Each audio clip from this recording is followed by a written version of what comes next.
is going on, everyone, and welcome to Kart 63. My name is Ben. Thank you very much for stopping by and patronizing my channel. Patronizing. You're patrons of a bar. Patronizing is not good. You're patronizing? I don't know. I shouldn't say words I don't understand. Anyway, thank you very much for stopping by. Real quick, if you didn't mind hitting a like on the video, if you're watching the video. If you're new to this channel, if you could subscribe to the channel, that would be fantastic. Thank you very much. I had, was it yesterday? Oh, I'm filming this a little early because it's race weekend. But yesterday I had a gentleman reach out, a lot of you reach out, and I have zero issue attempting to assist you in whatever problems, whatever questions you have or anything like that. He had a genuine question, and he was just like, hey man, I'm kind of in a pinch here. What do I do about this? And that is setting tow in a pinch. I wrote in a pinch. So he has two carts. One cart was taken to a shop, a person with an AccuTow laser alignment system. Therefore, his tow is set on that chassis. Well, he has another one. They have a race coming up, and he didn't know what the best way was to set the tow.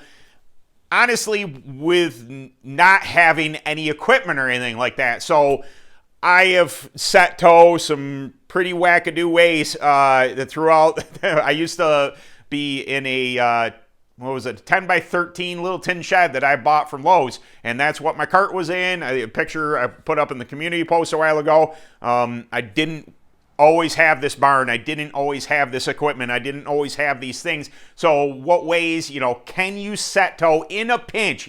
If you're at track, if you happen to, get into the wall or get into someone and you notice that your tow is completely off, I thought maybe we could kind of go, over some ways to try and get it best you can until you can get to, some way to actually align your front end to set your tow correctly. So, I thought there's some ways, and I grabbed a couple of devices here. Check it out. But just a straight edge of some sort. So I have a level here. I was going to kind of discuss what you could do with that. We are going to dive up close here. But then this thing has come in handy more than once. And this is called a square and toe. UMax, Ultramax used to make this. I don't think they do anymore. I really wish they would. Maybe somebody does. If anybody knows if these things still are available or something along the lines of that, a little less expensive way of setting your tow, I was going to kind of show you how this works. At least this concept. You may not have one of these. You may not be able to get your hands on one of these, but the concept is there that maybe, if you're mechanically inclined a little bit, maybe you could do for yourself and design something that might do what this piece of equipment does. But my cart is kind of torn down. It's a little difficult the way my cart's set up because I am an open, because I run UAS. My engine's bigger. The Nerf bars are different. So you're going to have to use your imagination a little bit when I'm explaining these things, that my Nerf bars aren't in the way. My engine isn't in the way, that you guys with clones and predators and such, these things are not going to be a major issue to you. So just use your imagination when I'm explaining these things. The concepts are the same, but there are things that I'm kind of moving around, trying to make sense for you. Yeah. Anyway, okay, we're gonna dive up close and take a peek at what I'm talking about. Okay, everybody, here we are. We're looking, again, as I explained, this is an open. This is not a predator. This is not a clone. This is an open. I have an extra air filter. We have pre-filters for those, and I have pre-filters for that. Just haven't decided which one I'm going to run this Saturday. Those ones are new. Anyway, all right, first things first. Steering wheel. I know this is Eliminator steering wheel, but it should be straight. Set your steering wheel.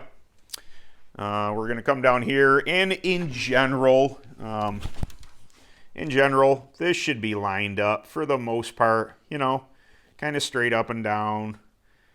You got your tie rod ends with your heims coming out here. Now, what I was explaining to the gentleman as we walk around here is in a pinch, this is, sorry about that. I got my mic hooked on the Nerf bar.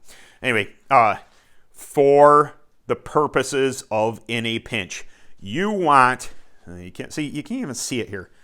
You want to either be square, take one side, pick. You want to be square, your one side of your spindles should be square with your rear axle. So this should be 90 degrees, and then this should be 90 degrees from there. You get one side square. And we could come over here, and we'll talk about this side too, because it's a little easier to see. So rear axle, you want at least one side square. So that spindle here would be square with your rear axle, and that gives you a point to go off of. Okay, had to get tires on here real quick to show you what I was. All right, so you have at least one of these spindles square with your rear axle. What you're going to do is you're going to take a tape measure, and you're going to measure from this point on the front of the rim to that point on that front of the rim, and then measure from the back side of the rim to the back side of the rim. These, if you want square up, those numbers should be exactly the same. That will give you a perfectly square toe. Now, it's not going to be the most accurate thing on earth, because the further out these points would come, if you had something that came out further, the better off, the more accurate it would be in general. But in a pinch, or in a pinch at the track, say you hit something, your right front is tweaked a little bit. You're going to come in here, you're going to loosen up your heims. You're going to adjust it by eyeball, get it as it look from the backside. So you're going to have a rim here, and you're going to be looking down. Of course, my engine's away, but you're going to be looking down at your tire that it is straight as possible. And then from there, then you're going to come off of that point, and then try and make your front end as square as possible just to get through a night. I'm not saying this is the best idea. I don't want anybody ever say that, oh, he's giving bad information or something. This is in a pinch. This is to get through a night. This is just a way to be able to race when otherwise you'd be going out there with a horribly handling cart. Okay. All right, so what the square and toe does, and this is the device I was talking about, that maybe you could design something like this, or at least use the principle of what this device does. You would take off your snap ring here, you would take off your hub ideally, and this slips over your rear axle. So this gives you a square point, and then comes down the line here, and this part would lock onto your front spindle, and you would adjust again your tie rod end until your spindle was able to line up in this. And I guess I could show this. Obviously my radiator's in the way. This isn't ideal, but this is what the front of that looks like. So this is a 5/8 channel, and then once it became square with the rear, that would just slip over that.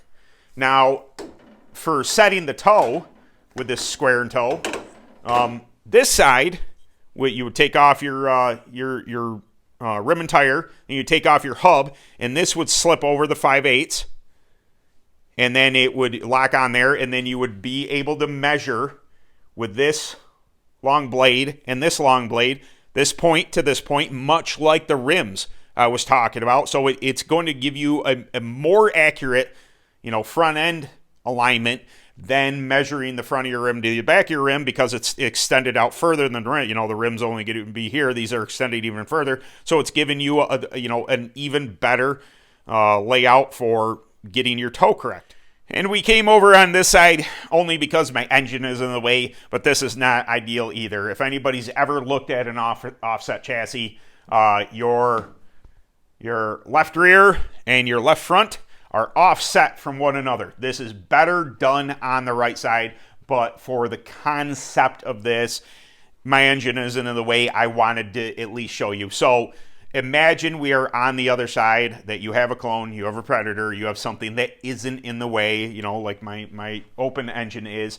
What you would do is your right sides might be similarly positioned and not offset like this. Well, what you would do is you would butt up against the rims with a long level or straight edge of some sort, and then go ahead and set, you know, that you can clearly see, you know, that if I was hold against there, just, this is in a pinch again, but you could see the distance here if it was even and even, or if you're able to, you know, flush mount both of these against one another, that would work as well. Okay, what'd you think? That make any sense to you at all? Or did I just confuse everybody to the hills?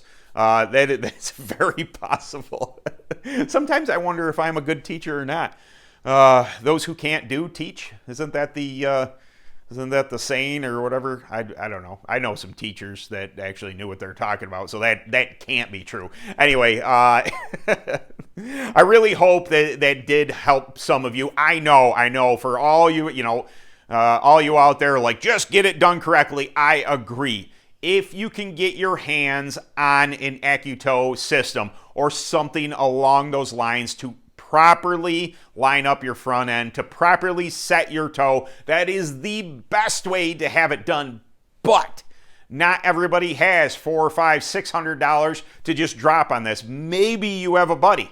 Maybe you have somebody that you could go to that would be willing to put your cart on the scales and line up your front end for you. I happen to have these things at my disposal right here. So, it's I could be one of those people, but I'm not, because I came from the other version of lining my stuff up, that taking a guess that this is as close as I can get. And if anything, the eyeball just, does that wheel look straight to you? Look down there. Okay, you know, pretty close. In a pinch at the track, that's going to have to, you know, get you through a night type of thing. But aside from that, you can't afford it. These are the ways that I would go about trying to set up your toe to get it at least in the ballpark to get you through a night of racing. So I hope that helped. Thank you very much for stopping by. And I guess we'll see you next week sometime, right? Do another one of these. All right, guys. Later.